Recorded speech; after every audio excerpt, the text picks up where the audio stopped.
Everything happens for a reason. People change and situation change so that we can learn to let go. Things go wrong so we can appreciate when they're right. And our choices is the most powerful tool we have. Every choices we made shuts a lot of doors, and at the same time opens a new infinite number of doors. Our choices determined our destiny. Today, please join me for another great story for you to learn and inspire. I'm so grateful to our sender Ivy in behalf of my team and the radio station family, Hatewave Radio Pacific. My name is Leonora and I am your host for the program. This is my story.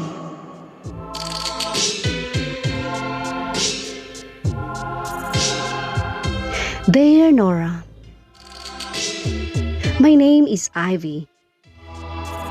I grew up in Cebu City, but presently residing here in Davao City. I belong to a family of lawyers.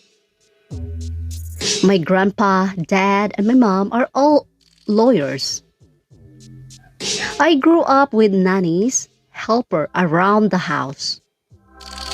And even in my own high school apartment, I have my own nanny who taken good care of me. I can say that I am a super spoiled brat. Even when it comes of ironing my uniform, if I don't like it, I will throw it in my nanny's face. I want everything perfectly in my way. I am a star of a cheerleading squad in my campus. Money is not an issue. I can spend for all I want because I am the only child in the family. My mom and dad sent me to the best expensive private school in the city.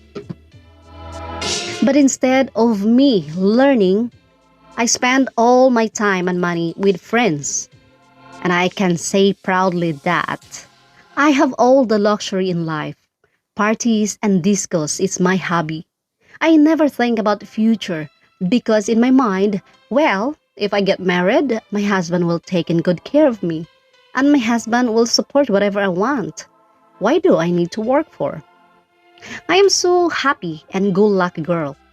I can change my boyfriends like I'm changing my clothes. Until one day, I met someone that I'm in love with. And I thought that he can provide all my wants. His name is Samuel. He is 10 years older than me. Samuel is the supervisor of a shipping company. He has very good and stable job. Although Samuel didn't come from a rich family, he grew up with his aunt and he is hard-working man. He looks so handsome, tall and masculine. Just one look, it will make your lips drop. So enticing. In short, I never finished my college. And I end up having my own family. Without realizing how life may be in the near future. My parents is so disappointed in me. And the worst part, they didn't like Samuel. And they said, if I married Samuel, I will be on my own. That even a single penny they won't give to help me. Because of their disappointment, because I did all what I want in life, I never listened to them. And I chose Samuel over all the luxury in life, thinking that anyway Samuel have money, can give me what I want, and he can provide what I need in short. In short period of time, Samuel and I get married in a very simple ceremony in the courthouse that only few friends are there to witness. This is not the wedding that I dream or every girl's dream. And the sad part, he left me alone after the wedding day because of his job. And he didn't tell me the part of his job. Sometimes he traveled even overseas for a month for a business conference. I spent the night alone in my first wedding night. I feel like that is the saddest moment in my life.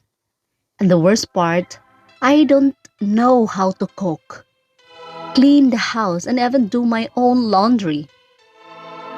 After the wedding ceremony, Samuel handed me the key of his house and told me to feel at home. And he will be back as soon as he can. And that's the worst day of my life. I didn't have a wedding cake or a wedding dinner with a friend. It's like nobody knows that it's my wedding day.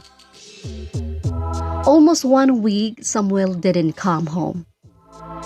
I end up buying fast food because I don't know how to cook and I don't know how to switch on the stove. My laundry is filling up because he doesn't have a washing machine. After 1 week, finally Samuel came from a very exhausting trip. And he's not feeling well. So he said he's so hungry and he wants to eat.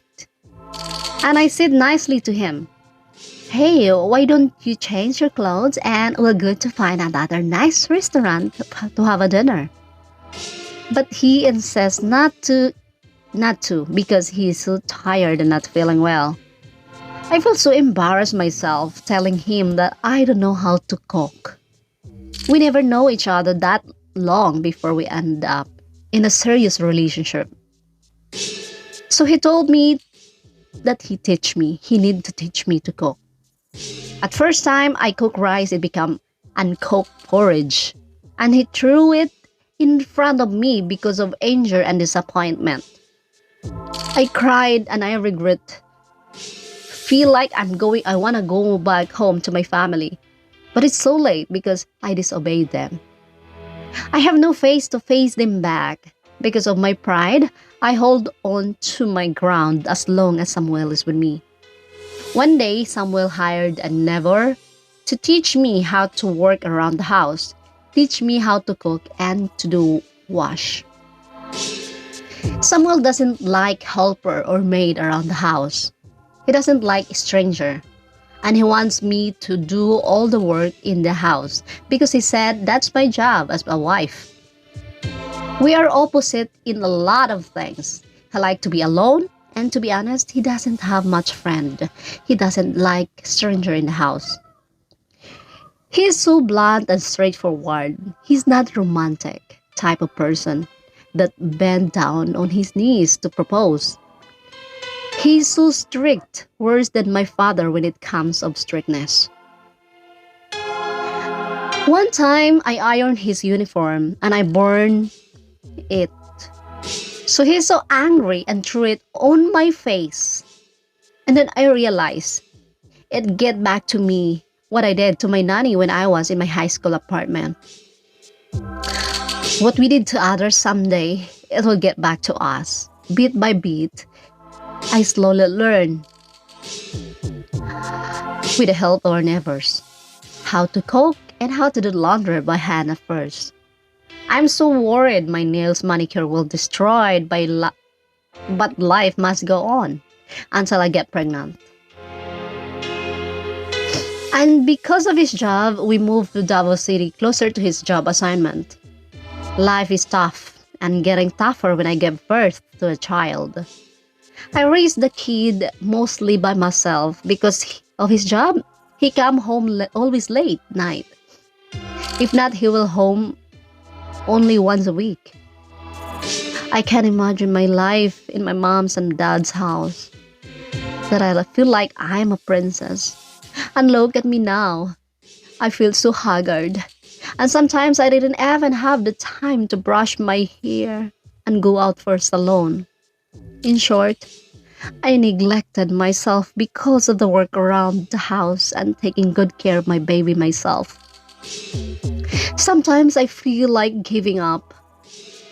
and go back to my mom's and dad's house to ask the forgiveness. But because of my pride, I kept telling myself that I can't do this even though I really feel so tired. If I can't turn back the time and make it right and plan for my future should be better than this. But I can't go back at the time, and I already wasted the luxury of life and all those happy moments. And now, it's only a memories. Year after, I get pregnant for a second child, and I gave birth to a baby. I decided to go back to Cebu to see my mom and dad, at least ask their forgiveness. Well, instead, I get painful revelation that I am their adopted child. They doesn't know my biological parents, although they forgave me for what I did. But I already lost my chances. I lost the opportunity for a better future because of my stupidity. So I go back to Davao City right away and face the reality of life again. This is what I choose for. Another year passed, I get pregnant again for a third baby. One, and it's a boy. I have 2 daughters and 1 son. And I told myself that that's it. I need to think for the future. My husband, even from the start, never hand me his full salary. He takes every expenses when it comes to food and bills. He only give me allowance for myself. So I save every allowances that he give to me for my kids' future. Sometimes I feel like he has another family that he supported with, because even from the start he come late home at night. Or sometimes he come home only once a week. We'd hardly talk to each other because when he come home, he's too tired and he will go to work very early in the morning. For all these years, I holding back and suffer from depression. Even try to hang myself because I feel so tired and lonely. But my daughter called me and hugged me and told me, "Mommy, please don't do this. We love you." So because of them, I tried to be stronger. Now my children are already grown up. My 2 daughters is in their college and my son is in high school. Most of the time, I am alone in the house. Most of the time, I'm only remembering my happy moment during my high school days. I only hope that they won't make the same mistake as I did. Hope that they will find their better future and happiness in life. Every one of us makes a mistakes and regret what we did. My biggest mistake is I never think about my future. Yours truly, Ivy.